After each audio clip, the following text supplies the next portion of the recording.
Rain lashed against the windows of my cozy Burlington townhouse, a relentless April downpour that mirrored the chaos erupting inside me. My phone buzzed incessantly, but I barely registered it. My mom's voice, shrill and furious, still echoed in my head from her last call. "Don't you dare act like you didn't know what you were doing," she'd screamed. So loud I'd yanked the phone away from my ear. "We're family, Ellie. You can't just ditch us because your feelings got bruised." I sat frozen in my home office, staring at the water streaking down the glass, a cocktail of numbness and rage churning in my gut. My name's Ellie Harper. I'm 35. A self-made marketing consultant who clawed her way up from nothing after college. 5 years ago, when my business took off, I started sending my parents extra cash every month, $3,000 to be exact. They'd always scraped by financially, and I wanted them to enjoy retirement without sweating the small stuff. I thought I was the good daughter, the one who had it together. Until yesterday, when everything I believed about my family shattered like cheap glass, all because of one stupid text. It wasn't meant for me.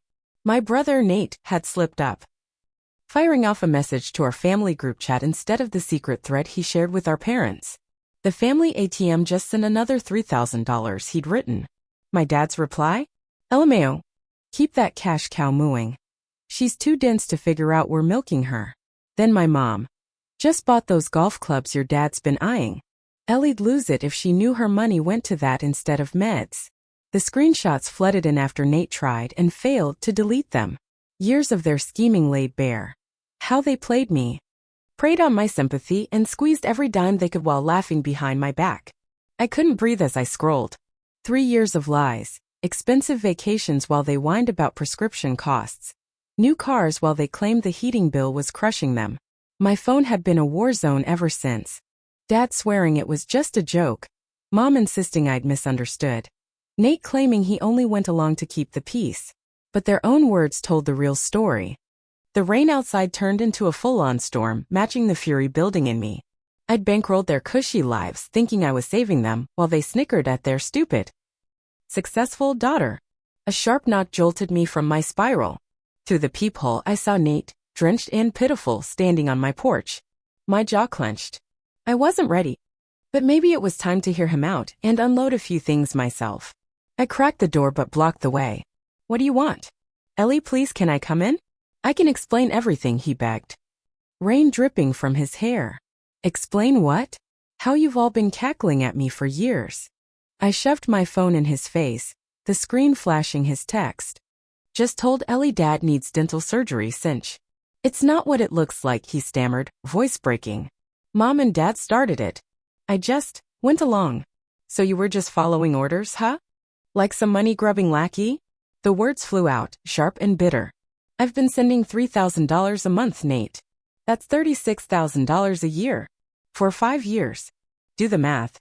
He stared at the ground. "I know it's a lot. $180,000, Nate.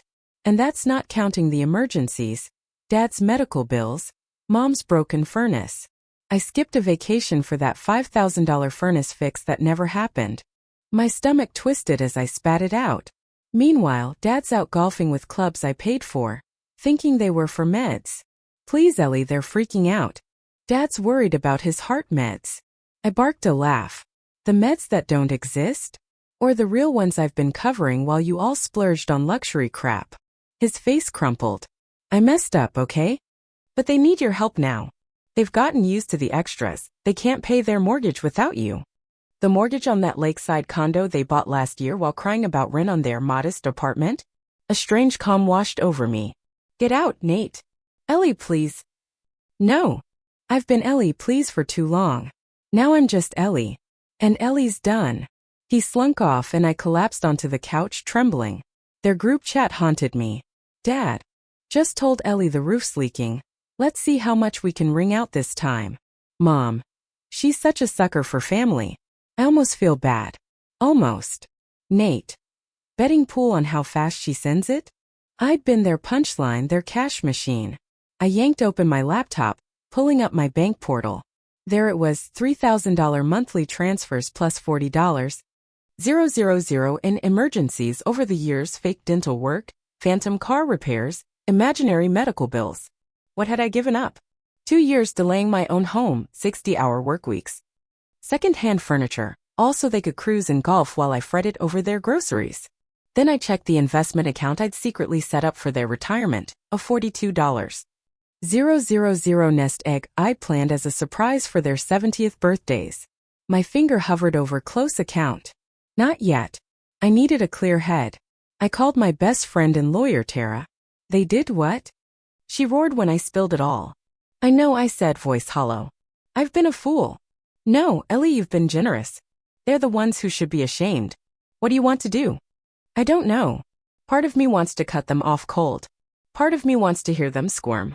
Before you do anything, let's check what's legally tied to them, accounts, insurance. That retirement fund. Chill hit me. They were on my premium health insurance as dependents. Dad's heart meds were covered. They were beneficiaries on my life insurance too. I need to unravel this, I said. One step at a time, Tara advised. Gather proof, statements, texts, everything. List every financial link. Then decide if you'll tell them why. As I hung up, a text from Mom pinged, your dad's upset, blood pressure skyrocketing because of you. We need to talk now.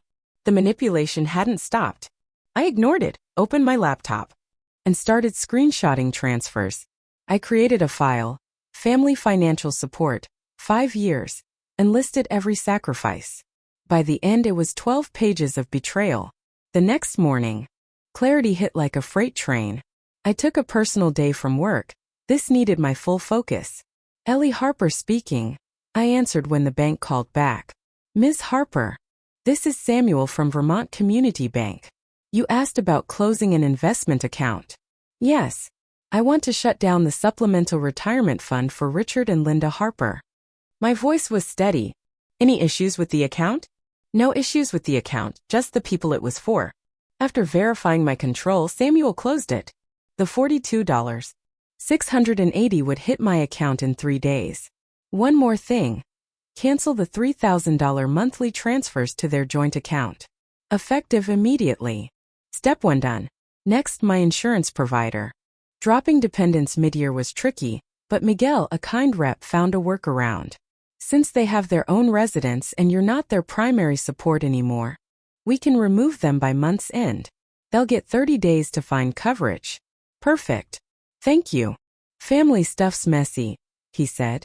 I get it. Step 2 done. The life insurance switch was a breeze online. I swapped them for a kids' charity. By noon, only one tie remained. Nate's student loan, $580 monthly for 2 more years. He'd seemed sorry. But was it real? Then his text arrived. Mom and Dad are freaking out. Dad's prescription got denied. What did you do? No remorse, just more pressure. I replied, their mess, not mine. And killed the call when he rang. I drafted an email to my parents, attaching the 12-page document.